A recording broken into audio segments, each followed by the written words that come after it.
আমি তোমার ভাত খাবো না মানে খাবো না, ফাজলামি পাইছো তো। তুমি ভাত আর কি খাবা, আগে তো তোমার ফাড়ার গুলা থাকতে পেট ভরে আছে। তাহলে কি দিদি খবর ভালো তো? ভাল হ। তোমরা ছবি আজকে ভিডিওটা বকেট কানো লাগাইয়া দেখবা। ইয়েস। আর আজকে কিছুগুলা বদি করে রোস্ট করবো। তোমরা পাশে থাকো, ভিডিওটা দেখো তো সবাই। আর কিভাবে করি ভালো লাগলে কমেন্ট করে কমেন্ট বক্সে জানাই দিবা। তাহলে চলো। ইয়েস। নাজিরুল বাবা সুন্দরী নামুল তোরা সর ডাবের পিঠ না লাগবো ছাড়বে। জিনিসটা ছোট হোক বা বড় হোক কোনো প্রবলেম নেই, স্পিডটা একটু বেশি থাকলেই চলবে। ও চাচা বলো বাবা। আন্নের মেশিন কি হন স্পিড বরাবর চলে?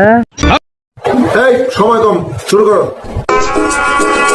মাল বেরিয়ে বাইরে তো না, বুদ্ধি একটা আছে। কানার মধ্যে হেভি কলার আডা দিয়া।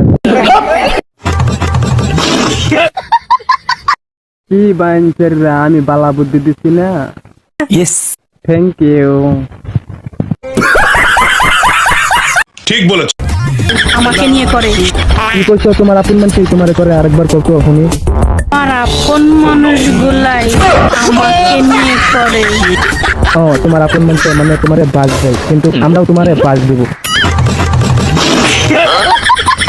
পেলি একটা পাড়া আছে বালা, তুই পাড়ার লগে তুই দে।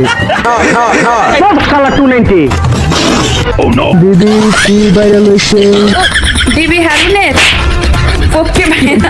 তো গাইস ভিডিওটা কেমন লাগছে? আশা করি ভালো লাগছে গাইস। আমি কিন্তু ব্লগ ভিডিও বানাই রুস্টার। গাইস ভিডিওটা কাটেন কিরকম লাগছে কমেন্ট করে কমেন্ট করতে হবে। ভিডিওটা বলতে শেয়ার করে দেন, নেক্সট ভিডিওটা নিয়ে দেখা পারবেন। মানে আমি রবিবার ভিডিও একটা আপলোড করব, এই ভিডিওটা নিয়ে পারবেন। মানে এই ভিডিওটা নিয়ে শেয়ার করে কমেন্ট করে দেন, মানে এই ভিডিওটা বাদে নিয়ে বলে দেব। তো গাইস চ্যানেলটা সবাই ভালো থাকুন, সুস্থ থাকুন, নেকি বাবু না। আর ভিডিও সবসময় হবে না, মানে এরকম ভালো ভিডিও হবে না, খারাপ ভিডিও হবে না। তো ভালো থাকুন, সুস্থ থাকুন, আল্লাহ হাফেজ।